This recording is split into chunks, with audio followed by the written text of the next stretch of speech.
Օրինակ, եթե այսօր պարզվեր, օրինակ վարչապետ Նիկոլ Փաշինյանի որդին միլիոնատեր է, այդպես չի։ Բայց եթե պարզվեր,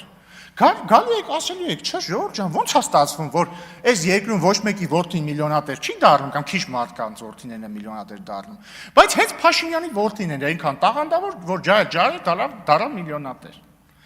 Կասեիք հաստատ դա, բայց հիմա չեք ասում, որ դե միլիոնատեր չի Փաշինյանի որդին։ Բայց ինքներդ ձեր մոտ լավ հարց չի առաջանում, այդ ոնց ստացա, որ Քոչյանի որդին էր միլիոնատեր իր նախագահության օրոք։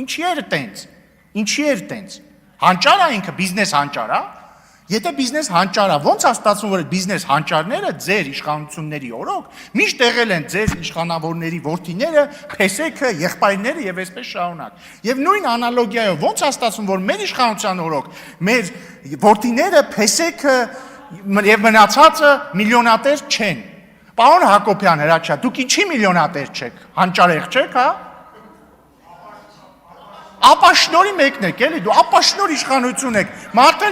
վարչապետի անեծակը լինի ու միլիոնատեր չլինի։ Չմոռանաք հավանել տեսանյութը եւ բաժանորդագրվել Civic AM-ի YouTube-յան էջին։